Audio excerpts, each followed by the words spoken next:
Are taking up firearm training as gender-based violence continue to surge across the country. An estimated 15 women are killed every day, a shocking 34% increase from last year. Today, women's groups staged a silent protest calling for a 15-minute halt to all economic activity in what they describe as a stand against the government failure.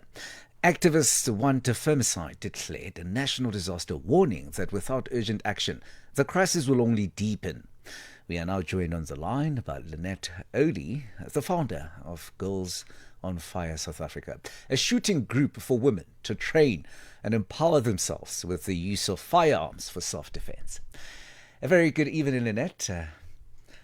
How are you? Good evening.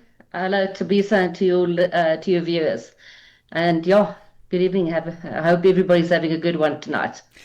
Definitely we are, and very interested to find out on how you plan on help train our women. But let's start here. As we do this interview now, you are armed. Are you? I'm always armed, and I have been so every day of my life since about 2000, the year 2000. And that's quite a long time. I'm not a young person. I'm not 21 years old. But yeah, I've been armed every day of my life since the year 2000. I know it's not about me, but I myself could panic if I'm confronted by some situations and probably shoot the wrong direction. What kind of training have you prepared for our ladies who could be alike my characteristic? So we actually encounter this quite often. People very scared, people that's had bad experiences with guns, being frightened about life. So it's not an unusual situation. It's not about the guns. The guns are the last thing that we look at. First, we're actually trying to empower women. So we say to them, we go through a whole situational awareness program where we teach ladies that it's better to be situationally aware and stop the threat before it starts. And if you have a look at statistics, about 70 to 90% of any potential threats are stopped before it actually happens. So in the last resort, and the absolutely last resort, we do train ladies to use firearms as a self-defense tool. Your program teaches women to use guns for self-defense. I've noted that in what you've just said. How do you then go on to balance the empowerment aspect with the risks associated with firearms, and what safety measures are central to your training? It's absolutely important. Part of our training is obviously we very much for legal firearm ownerships. We go through the legal aspects about when can you defend yourself and when can't you defend yourself with the firearm. We go through a rigorous process of teaching people that when you do take the action to use a firearm, you need to do it in a legal and a safe manner. And it's not just about your perpetrator. You need to know what's behind your perpetrator. It's all kinds of things. There's one of the rules is that know your target and what's behind it. It's all about safety. We're also very much involved with sport shooting, and a lot of the ladies get involved with sport shooting. And the rigorous safety measures is absolute. You cannot not be safe. It's all about safeties, handling the firearm safely, and not causing harm to anybody. I've taken something from that. South Africa sees an average of 15 women killed every day, a rise of 34% from last year. That's an alarming statistic. In your view, Absolutely. what are the main drivers behind the surge, and how is it changing the way women protect themselves? If you think about it, South Africa is actually one of the countries that's the most dangerous place to live, and we're not in an active war. I think if you have a look at the figures, we're worse off than the Ukraine in terms of people that's actually at war. The only way to actually start doing something is to do something. There's a lot of talk, especially today, about activism. I do believe it's important to make people aware of what's going on, but saying it's a national disaster does not change anything on the ground. I try to start with when something happens to a woman, in any circumstance. So, for example, it's a home invasion, it's domestic violence, whether it's an intimate partner, where there's an attack, a rape attack outside.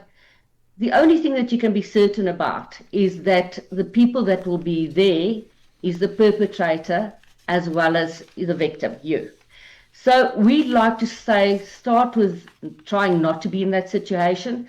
And then if you are in that situation, the great equalizers are a firearm.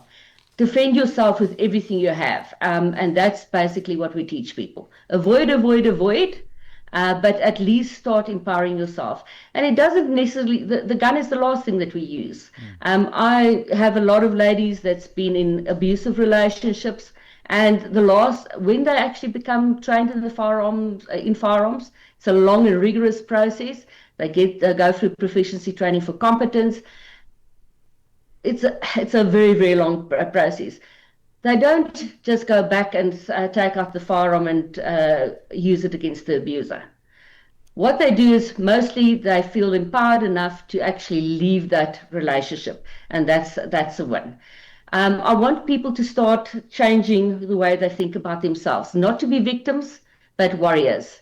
Go away from that victim mentality and change the way you think and look at yourself. I always say to people, if I look in the mirror, I see a warrior. And I would like other women to look in the mirror and see warriors. So it's a process that in actual fact equips them to be able to manage or address a myriad of situations confronting them. How has Girls on Fire affected women you train, their families and communities? Can you share the stories or examples where your program has directly prevented harm?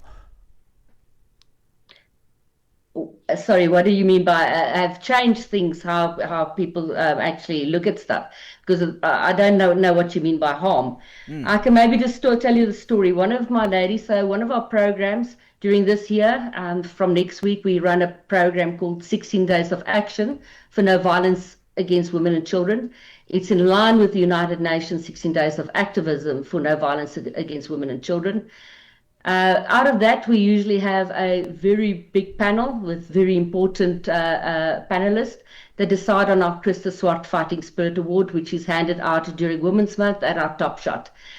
One of my absolute winners is somebody called Keshna Skuman. Keshna was a winner of our Christa Swart Fighting Spirit Award in 2023.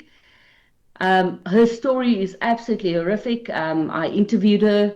And I walked out there, and both me and the cameraman was crying our eyes out. Keshna has moved on. She's one of my directors now. She started something called Ribbons for Justice. She fights for victims every day of her life. Her life has changed. She's no longer, and she doesn't see herself as a victim. She's definitely a warrior. I've never seen anybody that has done so much for the community that she lives in. And every day she's at the police station fighting for victims. And that's what I would like. And that's one of the many stories of people that have changed their lives. I never thought that this is going to happen when I started this program. I think it was one of my top shots, one of the ladies that was also involved in the Christa Swart Fighting Spirit Award came to me and she said to me, Lynette, for the first time, I do not feel like a victim. And that mindset is what I would like to change to start with. Very inspiring indeed. For women who feel unsafe but are hesitant to use firearms, what advice would you give them in terms of self-protection, situational awareness, and community support networks? So it's very important. The situational awareness is extremely important. I've just used the figures and I've confirmed it. 70 to 90% of attacks is basically stopped before it happens if you are situationally aware. So part of our program is very much to teach ladies to be aware of what's going on around them, preempt any attack. If they see something is going to go wrong, get out. So that is extremely important. And then we've started to work with other organizations like the Riva Rebecca Steenkamp Foundation, Women Fight Back, Women and Tears Foundation. So what happens is a lot of times it's together we can be stronger. I cannot deal with certain things, with certain traumas. So I've got trauma counselors, etc. So we work very closely together with these other organizations to help ladies further. But I have an amazing team of women and they volunteers. We are like a big family. People don't really understand. I've had a French film crew one day to they've never seen anything like that. On the range, I've got 50 female trade range officers. A lot of them comes out of abusive relationships themselves. And they are there for the other women. We are really like a family and a sisterhood of warriors, and paying it forward to other ladies that see similar circumstances than themselves.